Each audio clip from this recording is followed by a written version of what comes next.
जय हिंद दोस्तों। मैं भूपेंद्र नामदेव। कैसे हो आप लोग? आशा करता हूँ आप लोग अच्छे होंगे। एनडीए यानी नेशनल डिफेंस एकेडमी, भारतीय रक्षा अकादमी की तरफ से न्यू नोटिफिकेशन जारी किया गया है, जिसमें आपका ग्रुप सी के पदों पर भर्ती निकली हुई है। जैसे कि आपका क्लर्क हो गया, ट्रेडमैन हो गया, और भी आपके अदर पद पर आपकी ये भर्ती निकली हुई है। तो आज हम जानेंगे कि कौन कौन कैंडिडेट इसमें अप्लाई कर सकता है, क्या क्या इसमें योग्यता मांगी गई है, कितना आपका एज लिमिट होना चाहिए, और आपको एज रिलैक्सेशन कितने साल का मिलने वाला है, और सिलेक्शन प्रोसेस में आपका कौन कौन से स्टेप से होकर गुजरना पड़ेगा। तो चलिए दोस्तों, वीडियो स्टार्ट करते हैं बिना किसी देरी के। दोस्त, अगर आप नए हों तो चैनल को ज़रूर सब्सक्राइब कर लें, क्योंकि जितना भी आपका न्यू न्यू वैकेंसी का नोटिफिकेशन निकलता है उसका नोटिफिकेशन आप मेरे चैनल पर देख सकते हैं। तो सबसे पहले हम बात करें एनडीए के बारे में। तो दोस्तों, एनडीए सभी को मालूम होगा, बच्चे बच्चे को मालूम होगा। एनडीए का फुल फॉर्म होता है नेशनल डिफेंस एकेडमी। जितने भी आपके आर्मी में आपकी 3 विंग होती हैं, जैसे कि आपका थल सेना हो गई, वायु सेना हो गई, जल सेना हो गई। तो इन तीनों सेनाओं के जो ऑफिसर होते हैं, ठीक है, वहाँ एनडीए में अपना क्या करते हैं, ट्रेनिंग करते हैं 3 साल तक। ठीक है, उसके बाद फिर आपका क्या होता है कि जैसे कि अगर आपको इंडियन आर्मी में जाना है, थल सेना में जाना है, तो आपको आईएम में भेज दिया जाएगा। ठीक है, इंडियन मिलिट्री एकेडमी। इसके अलावा अगर आपको जल सेना अच्छी लगती है, मतलब इंडियन नेवी अच्छी लगती है, तो आपका इंडियन नेवी का शायद कोची में आपका ऑफिसर का ट्रेनिंग वहाँ भेज दिया जाएगा। लेकिन जो 3 साल तक आपका जो 12वीं के पास जो कैंडिडेट सेलेक्ट होते हैं, उनका ट्रेनिंग जो आपका एनडीए में होता है। ठीक है, तो एनडीए में वहीं आपका भर्ती निकला है, फुल आपका आर्मी वाला इसमें फीलिंग रहने वाला है। ठीक है, तो सबसे पहले हम बात करेंगे ऑनलाइन डेट के बारे में। और ये आपका जो एनडीए है आपका पुणे, ठीक है, पुणे में स्थित है, खड़गवासला, पुणे, महाराष्ट्र में स्थित है। ठीक है, ऑनलाइन डेट के बारे में बात करें तो आपका 27 जनवरी 2024 से आप इसमें आवेदन कर सकते हैं। आवेदन की लास्ट डेट है 16 फरवरी 2024। अब बात करें हम इसकी एप्लीकेशन फीस के बारे में। तो देखिए, चाहे आप जर्नल हों, चाहे आप ओबीसी हों, चाहे आप ईडब्ल्यू, चाहे ऐसी किसी भी आप कैटेगरी से आते हों, आपको 1 रुपये इसमें चार्ज नहीं किया जाएगा, मतलब आपका एप्लीकेशन फीस नहीं लगना है। बात करें आपकी पोस्ट के बारे में, तो पोस्ट में आपका कौन कौन से पद पर वैकेंसी निकली हुई है। तो आपका हो गया एमटीएस, मल्टी टास्किंग स्टाफ। इसमें बेसिकली आपका चौकीदार हो गया, ठीक है, इसके अलावा अटेंडेंट हो गया, माली हो गया, वेटर हो गया, स्वीपर हो गया। ठीक है, एमटीएस में यही कार्य करना पड़ता है। किसी को नहीं पता हो तो जो आपका दोस्त वगैरह, आपके कोई रिश्तेदार रिलेशन वाले कोई अगर सेलेक्ट हुए हों, तो उनसे पूछिएगा एमटीएस में क्या करना पड़ता है। तो एमटीएस में यही काम रहता है, माली का। एक किस्म का ये समझ लीजिए कि ट्रेड मैच का वैकेंसी है। ठीक है, तो एमटीएस का हो गया। क्लर्क का निकला है आपका लोअर डिवीजन, क्लर्क का वैकेंसी निकला है। कुक का निकला है आपका रसोइये का। फायरमैन का इसमें वैकेंसी निकला हुआ है। स्टेनोग्राफर का आपका वैकेंसी निकला है। कारपेंटर का और आपका ड्राइवर का इसमें भर्ती निकला हुआ है। ठीक है, ये हो गई आपकी पोस्ट। बात करें एज लिमिट के बारे में, तो एज लिमिट में आपका जो एज काउंट किया जाएगा वो 16 फरवरी 2024 से काउंट किया जाएगा। वही हम एज के बारे में बात करें, एज लिमिट के, तो एज लिमिट आपकी 18 से 25 साल आपकी एज होना चाहिए एमटीएस के लिए।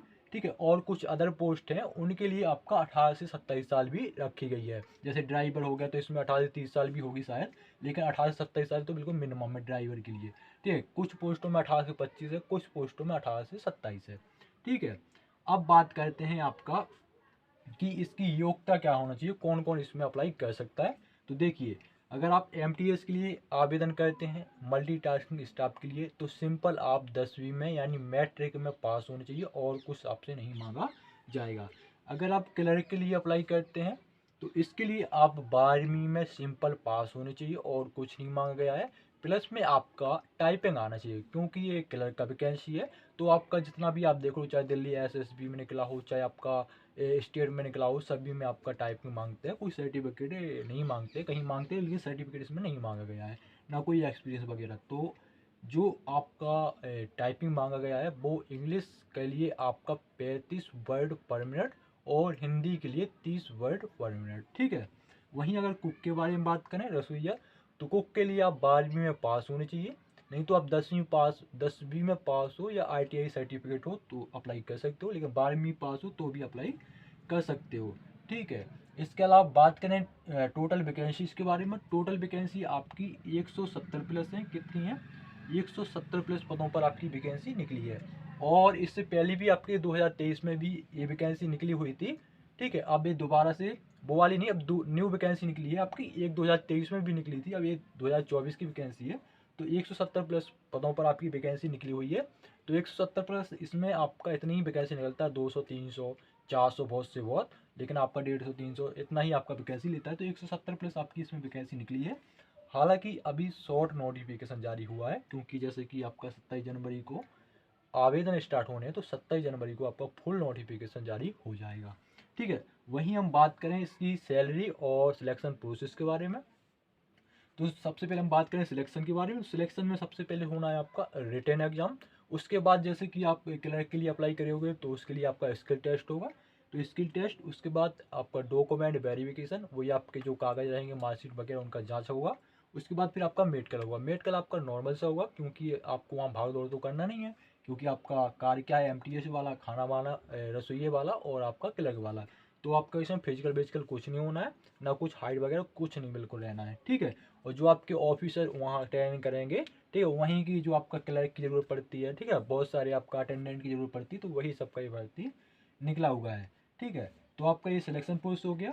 और देखो रिटन एग्जाम में अभी ये शॉर्ट नोटिफिकेशन जारी हुआ, उसमें आपका रिटन एग्जाम के लिए नहीं बताया गया, लेकिन रिटन एग्जाम में आपका यही सब होंगे 4 सब्जेक्ट, जिसमें आपका मैथ होगा 25 अंक का, रीजनिंग होगा आपका 25 अंक का, और GK GS 25 अंक का, हिंदी या इंग्लिश जो भी हो उसका आपका 25 अंक का। टोटल आपका 100 अंक का ये पेपर रहेगा, और आपका 1.5 घंटे का इसलिए टाइम मिलेगा। आपका पेपर यही होगा। ठीक है, लेकिन अभी फुल नोटिफिकेशन जब जारी होगा तभी हम कह सकते हैं। ठीक है, 27 जनवरी को फुल नोटिफिकेशन जारी हो जाएगा। और देखो अभी तो क्या है कि देखो 2024 में भाई चुनाव 13 अप्रैल या 15 अप्रैल आपका डेट डिसाइड हो गई है कि आपके चुनाव होने वाले हैं। तो जितने भी आपके डिपार्टमेंट में जितने भी विभाग हैं, जितने भी आपकी पद खाली रहेंगे, सभी पद पर आपकी वैकेंसी निकलेगी। चाहे वो आपकी कम वैकेंसी हो, चाहे आपकी वो ज़्यादा वैकेंसी, लेकिन भर्ती निकलेगी ही निकलेगी। तो आपको चांस नहीं गंवाना। अगर आपकी योग्यता है, अगर आप 10वीं पास हैं, अगर आप 12वीं पास हैं, तो आवेदन जरूर करें। और बेसिकली इसमें एप्लीकेशन फीस भी कुछ नहीं लग रही है, तो आवेदन आपको जरूर करना है। ठीक है, सैलरी के बारे में बात करें तो देखो आपका LDC, कुक और आपका MTS, इसकी सैलरी आपकी 19,900 रुपये है। ठीक है, 19,900 रुपये आपका MTS LDC और कुक की है। प्लस में आपको अलाउंसेस भी दिए जाएंगे सेंट्रल गवर्नमेंट की तरफ से, जैसे TA DA HRA, इन सभी अलाउंसेस मिला के आपकी सैलरी हो जाएगी 30 से 35 हज़ार के बीच में।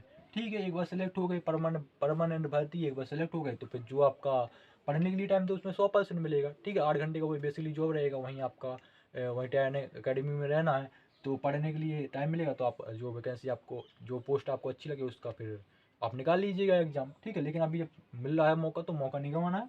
ठीक है, और स्टेनोग्राफर का सैलरी इसमें 25,500 है।